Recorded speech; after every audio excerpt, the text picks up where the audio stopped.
Welcome back, everybody, to the Marketing Rules podcast. And today I'm joined by Mark from SpeakOnPodcasts and one-time marketing automation expert, one-time recruiter as well, for all of our kind of HR and recruitment listeners. So this is going to be an interesting podcast. Mark's going to talk us through the uses of kind of automation, how to roll automation out within your businesses, and some of the problems we can come across.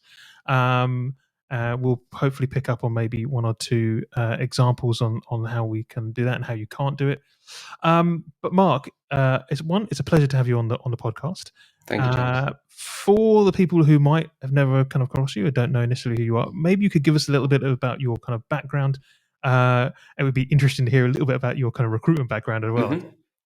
Sure. So I've been working in B2B, I guess, sales and marketing for about 13 years now. So straight out of university, I joined Hays PLC, joined their placement scheme. So I did it whilst I was still at university, and then when I went back, but luckily or fortunately, had a job offer when I finished university as well. So went back to Hays after that final year of university, worked for Hays for about 2.5 years. Then I went to more of a regional recruitment agency in the East Midlands in the UK. One of my clients was Experian PLC. So they ended up kind of asking me to go into their HR team. They did say, bring your recruitment agency knowledge, know-how, tricks, hacks, and tips, but play safe. So I did for a year or so, and I happened to be recruiting sales and marketing roles, and my university degree was in marketing. And James, this is at the time where there wasn't really much such thing as a digital marketing manager. Mm-hmm. So we're going back quite a while, and I thought it's a good time for me to kind of make a change in my career, having been on both sides of the recruitment table as well. So I talked myself into a marketing role where I was usually the first digital marketer. So that meant setting up the CRM, setting up the landing pages and all of the automations behind the scenes. I got very good at HubSpot. Yep. I was one of the earlier implementation kind of consultants working on HubSpot. And then after taking a sabbatical for a year where I had no actual job to go back to, I just took a year off before I hit 30. I then started my own consultancy, just specializing in marketing automation. And I worked with several companies that were typically raised around funding who just needed to get automation into their company and done in the right way. And then fast forward a few more years, I've most recently set up an agency, which is in the podcasting world, where we help people secure interviews on relevant podcasts where their audiences are likely to be listening to. And that brings me up to 2022. That's quite a varied kind of set of roles. I mean, we'll come back to the recruitment because I'm sure we'll talk about that a bit more. But sure, with regards to the podcasting, where did your interest in all of that come from? Yeah, I think there's two factors, and something to explain as well is like that it's really what we do is a mixture of recruitment, marketing, and sales. So the recruitment from the matchmaking side, the marketing from how to position a customer, and the sales is the outbound approach that we take. So sending emails and messages on social media. So it really is a combination of a lot of pretty much all of my career. And where it came from was I was previously running another business, and I had a bit of free time. So I started reaching out to podcast hosts for myself, and managed to secure a few interviews. And what I found was it was like another channel that had never been tapped into, because you didn't have to go after a podcast that was like a top 1% or top 10% podcast. It was all about finding relevant audiences. So I had some success, generated some leads and some sales, thought, oh, this is good. Then tried it out for a few other people. So I was sending emails on their behalf. Mm-hmm. And then after 2 months of doing so and securing around 20, 30 interviews for a few other people, I thought perhaps this is something that we could offer to more people outside of my network. So I met my co-founder in June 2020, and we set up SpeakOnPodcasts, which is the agency now. We've recently just hit 1,000 interviews booked since June 2020. The team is up to 20 people now as well, all over the world, which is fantastic. And we plant a tree for every interview we book as well. So amazing. We give back a little bit too. Yeah. So for all the listeners, this is exactly what happened in your case. You right. reached out to the Marketing Rules podcast, and it was like, yeah, that just sounds like a kind of a fun guest to have on and an interesting story, and hence why we're kind of speaking about this today. But the main topic we're going to talk about is automation, and we're going to tap into your kind of marketing automation in your marketing automation background. So marketing automation is one of these things that it always gets kind of rammed down people's throats, and automation in general. And I think there is a lot of smoke and mirrors when it comes to automation. Hmm. There's a lot of misinformation when it comes to kind of automation. People love to chuck around the term AI when it comes to Yeah. automation, and it's not really AI. So maybe a good starting point is how you would define kind of automation, either marketing automation or business automation. How would you kind of define it initially before we kind of move on to how you would implement it? Yeah, so for me, automation is about leveraging technology to fulfill or deliver on a process that may have been done manually previously. Now, that can be full automation of many different steps, or it could just be one or two steps are automated. And there's some examples that I'm already thinking about now that might be relevant to the recruitment audience, which I'll explain why you wouldn't want to fully automate it, but you can leverage some automation. So, an example, a really simple one, is to use calendar links when trying to schedule interviews. I wish they had that when I worked in recruitment, because the amount of emails back and forth that I used to send was horrendous. Whereas now you can just click on this link, here's my availability, pick a Hmm. time. And then what you can have set up from an automation point of view is a follow-up email that says, thanks for booking the time with me, James. Just so you know, on the call, here's what we're going to speak about. That's a perfect example of a very simple and lightweight automation. Yeah. Yeah, and it takes a lot of that kind of stress out of trying to find those booking jobs. And again, relevant to the recruitment space, trying to book people in for interviews or trying to kind of do that those kind of pre-interview things. Very simple. There's even now there are now tools, and it's funny. You mentioned kind of HubSpot, I think, and probably Calendly has this now. There's a tool where you can send people your availability, as opposed to you say, right, book a time for me on Yeah. this day, or this time and this time, as opposed to giving them complete access, which is even better, because then Hmm. you're kind of like you'll have a bit more control of it. But that's a great example of some very kind of simple automation.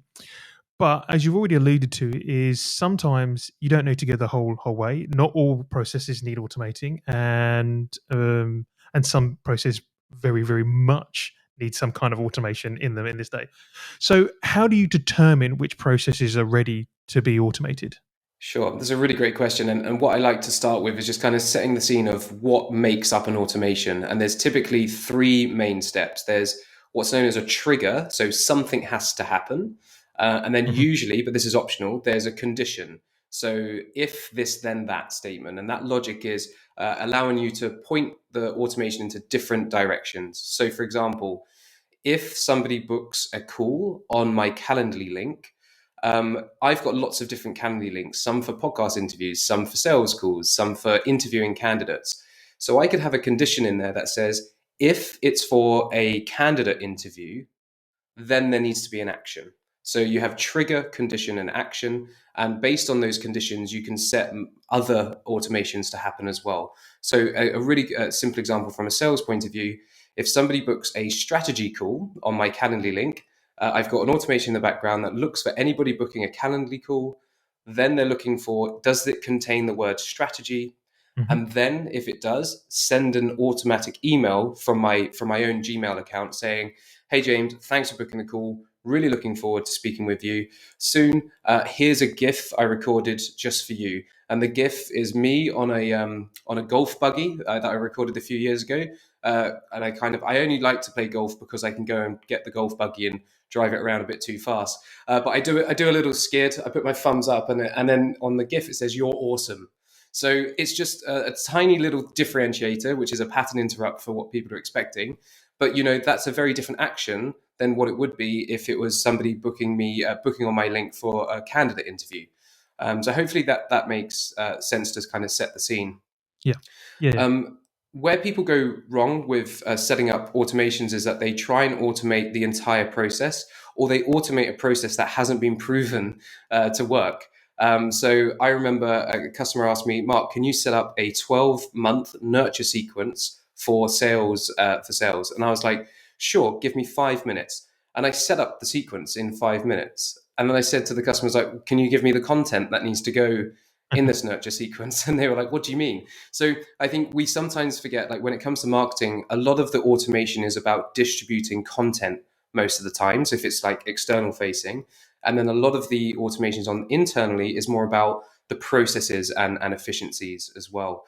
But yeah, really, if you start by looking at what is taking up a lot of time, what could be automated, and really anything can be automated, but not everything should be automated as well. So Yeah. I like to write down a list with a piece of paper with a line in the middle, and it's like what should be automated and what could be, and then I make sure that I focus on the shoulds first before I even explore the could be automated, because as we mentioned, not everything should be. Yeah, yeah. So it's that kind of low hanging fruit, right? The kind of stuff that's Yeah. going to possibly give you back that kind of a couple of 5% of your day back, and over the period of a week, you've got Yeah. 4 hours back or something. You know. Yeah, and I think as well, you've got to, as much as we have human error, when you have automation, you have kind of logic error. Hmm. So, a really good example of where a lot of companies and recruiters will automate is when they're updating maybe their candidate pipeline. So, first interview, second interview, assessment, whatever the process might be for even internal or external, you can set up automation that says when candidate A moves from first interview to second interview, send them this automatic email. So in theory, that sounds okay. But candidate A may have had some questions, some concerns that they really wanted to find the answer out before they were moving on to the next stage. And if you just have an automatic email going out to them, you don't have the opportunity to kind of customize that email to them. And it's the same with sales. Just because I've moved somebody from first meeting booked to call held, working to close, I don't want an automatic email to go out there because it's not going to be personalized and have the context from our conversation. Yeah.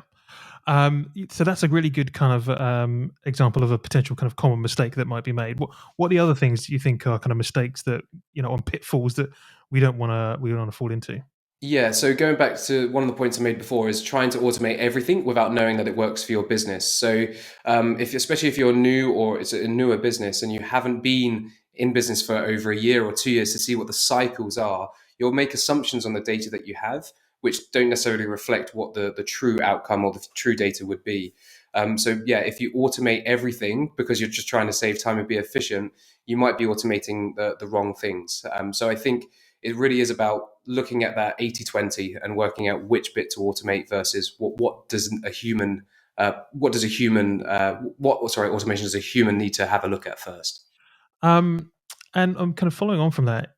Is there kind of a size of business that it's more appropriate for than others? A lot of people listening to this will be in that kind of SME size, maybe a little bit smaller, Mhm. maybe some a little bit larger. And this is a question we always get asked whenever we kind of come up with any kind of marketing or anything like that: is this relevant for my business? Sure. And I suppose the presumption is with something like with automation, maybe not so much now, but initially it's expensive, right? And Hmm. Hmm. it takes a long time to set up. Do we need a professional to set it up? Do we need Yep. exactly? So let's take it as we're in 2022. So as of today, is it more for smaller business, agile business? Is it for larger business? Is it for everybody? Is there a difference in the way you roll it out? Yeah, so there's certainly going to be a difference in the way that you implement automation in businesses, because the larger the business, the more kind of touch points or more people involved in a particular process. But the way that I look at automation is it's the same for everybody because it's all about time. And we all have 60 minutes in an hour, and we all have 8 hours of a working day and 24 hours of a day in total. Mhm. So automation for me is all about saving time.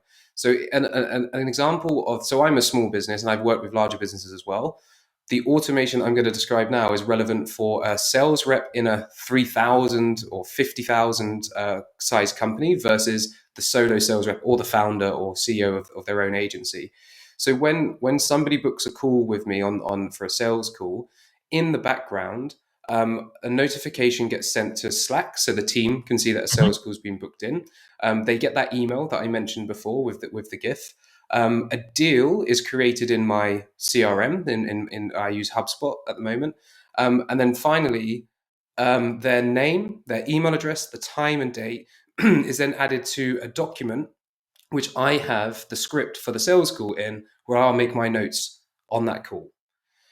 So, like I said, that's me as a founder acting as salesperson, and that could be a sales rep in an organization where you have 1,000 sales reps. But the automation is saving the individual the time. Yeah, yeah. And for anybody listening who's not heard of Slack, then it is Oh kind yeah, of which some people haven't at them. Some people might not have heard yeah, of of Slack. course. It is a kind of a communication tool, kind of on the maybe a bit like kind of Teams, but you can kind of have your own different groups in there. You can have multiple people. You can invite people into groups. And the thing about Slack is it has a huge amount of integration with lots of other systems. Hmm. So you can use it as your internal kind of communication tool, invite external people in. You can kind of create closed groups and open groups. It's really quite kind of flexible. I think traditionally it was originally used in the kind of IT and technical space, but it's kind of Yes. moving outside of that kind of thing now. But Yeah, I like to say it's like a really well organized group WhatsApp chat. So you might have your whole team in a group WhatsApp chat, but you can't organize the messages into different topics like marketing, sales, HR. Whereas in Slack, it gives you that opportunity to. So yeah, a big fan of Slack, and having a remote company with 20 people all over the world at different time zones, you really need that central place where you can communicate. and as we picked up on Slack, let's talk a little around the kind of different types of technology that are available to us. Something like Slack is actually possibly a good place to start if you're thinking about kind of automation, because it fits into that ecosystem quite well. It's Hmm. built to have that kind of stuff in. As I said, Slack has has connections to HubSpot or other CRMs, probably Salesforce, etc., etc., etc. And that can be the kind of the kicking off point to start Yeah. this kind of sequence running. So for everyone listening, maybe you can kind of take us through some of the other tools when it comes to kind of automation that we should be thinking about. So we've got Slack potentially, we've got HubSpot, we've already mentioned. Is there anything else that you think or that you've come across in your kind of automation career that you would recommend? Yeah, so there's a platform called Zapier. So that's Zapier. And that's effectively the glue that holds a lot of these automations together. And it allows you to connect one technology that doesn't have a quote unquote integration with another company as well. So an example is we use Home Run for our applicant tracking system. A new candidate applies for a job at Speak on Podcasts, and Home Run via Zapier update Slack to say you have a new candidate. And the reason why we have that is because it's not just me that needs to look at those candidates, it's the project manager or whoever's going to be involved in that hiring decision as well. So Home Run is an applicant tracking system, and there are obviously 50, 100 different applicant tracking systems. So what Zapier allows you to do is no matter what the applicant tracking system is that you're using, it can take the information from there and then post it in Slack or send you an email, or there's probably millions of Yeah. combinations of what is possible with Zapier. I pay I think $20 for my Zapier, and it runs a lot of things behind the scenes for me.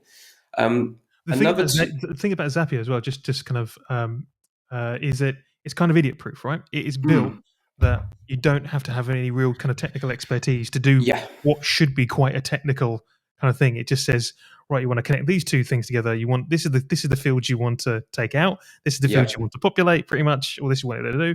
yeah. Do it basically. Definitely, it's almost like building Lego and having the instructions, and the instructions are even easier than they are in Lego. So yeah, that's a great point to make. That not to be intimidated by the sound of a lot of the things that we're talking about now. And Zapier has plenty of resources from really beginner to intermediate to advanced as well. So, and they also have pre-made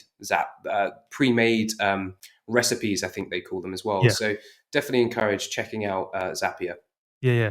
Again, I think it's one of those things, one of those tools that people will know about, but probably quite afraid of, because it sound when you talk about connecting two things here. But I've used it, and I am in no way particularly technical, and Hmm. I was able to use it. And it is that they describe them as recipes because basically they work like that. You kind of have this ingredient, put it into Yep. put it into a bowl, and it comes out with something basically. Yeah, and pretty much whatever you put in, you can effectively get out as well. Yes. So, yeah, there is. I think there's some logic to think about, and that's perhaps the hardest part is thinking, what is the flow? Like, what is that trigger? What is the condition, and what's the action?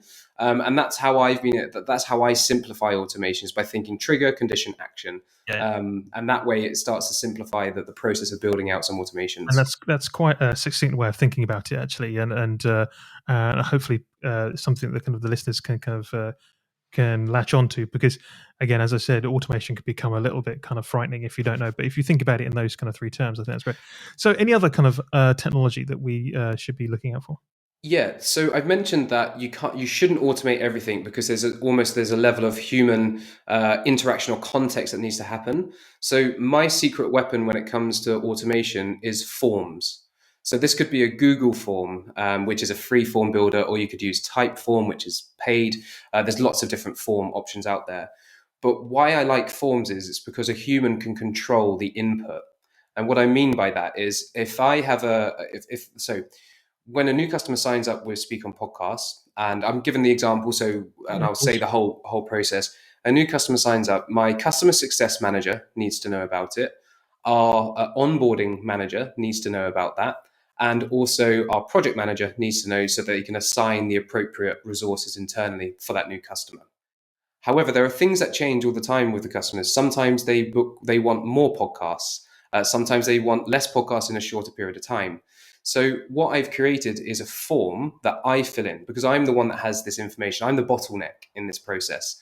So I have a form which says customer name, the target, so 20 podcasts in 6 months. I put in an estimated onboarding call date. So we kick off the engagement with a customer with an onboarding call.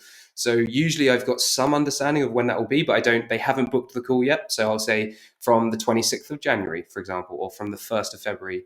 And then there's like an other box if there's any other information that I need there. But then what happens when I hit send is it goes to Slack. Again, we live in Slack because my project manager is in Mexico. My CSM is she's in Madrid, and our enrollment manager is in Lisbon, where I am as well. So we've got people in different time zones.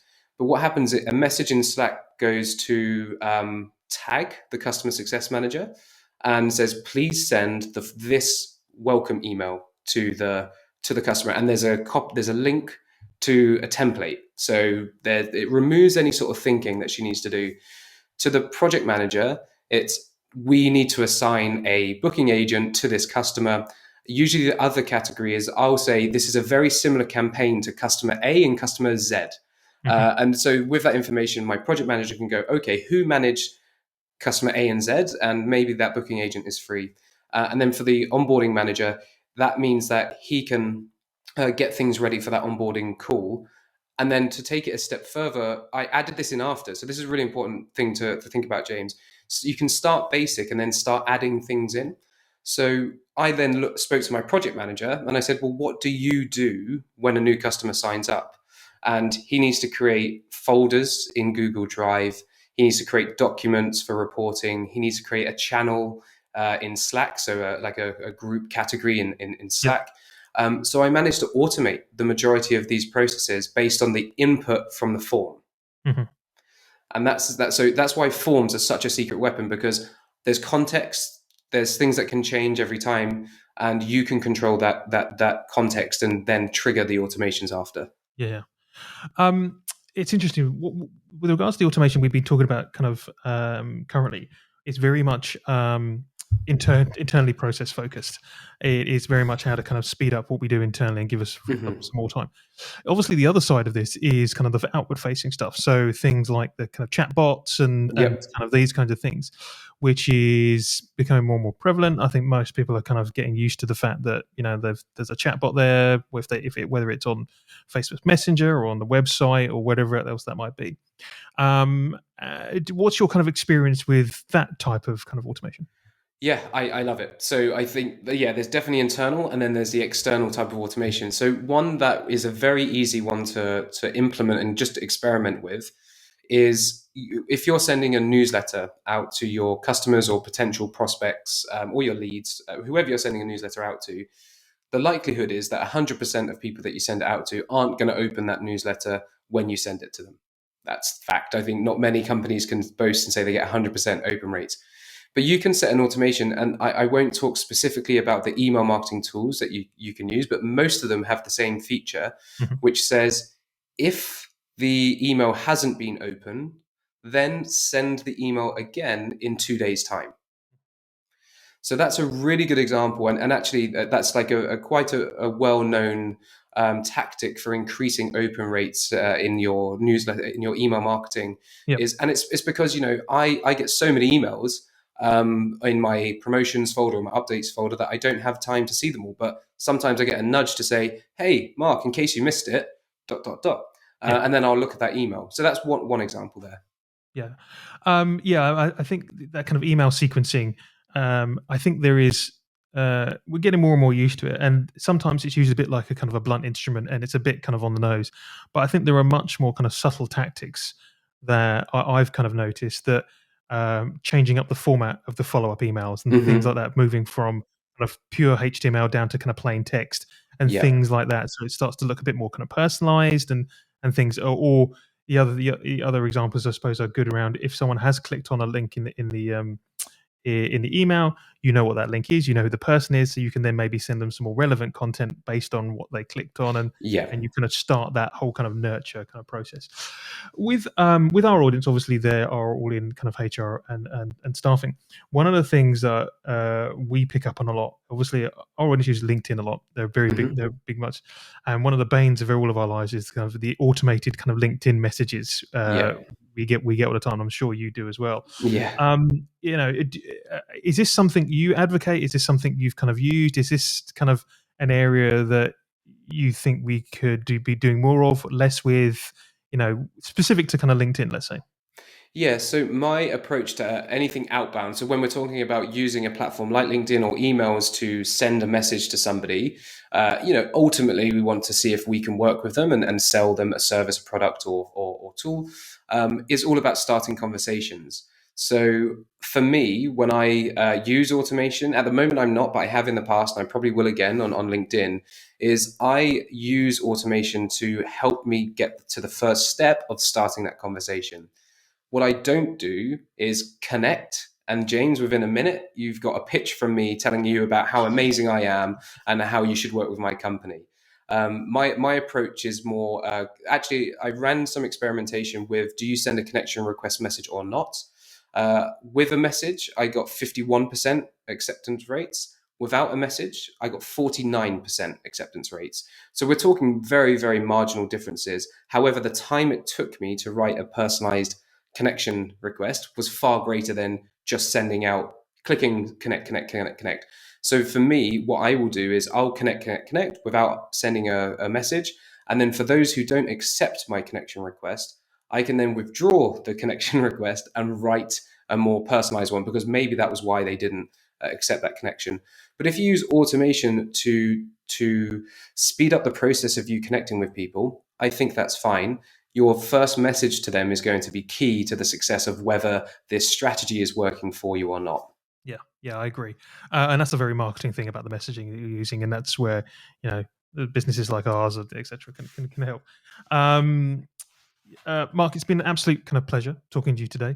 What we'll do is we'll include all your details in the show notes. So if anybody wants to know more about marketing automation or want to know about speaking on podcasts, we'll have all your details there, and people can kind of connect and feel free to reach out. And hopefully there's some kind of some great people in our audience. I'm sure they would love to kind of know a bit more about how they could increase their own reach through speaking on podcasts. But for now, Mark, thank you very much. It's been an absolute pleasure. Thank you, James. And yeah, I'd encourage, if anybody wants to geek out with me about automation, I'm more than happy to speak to them. So yeah, get in touch and we can have a chat.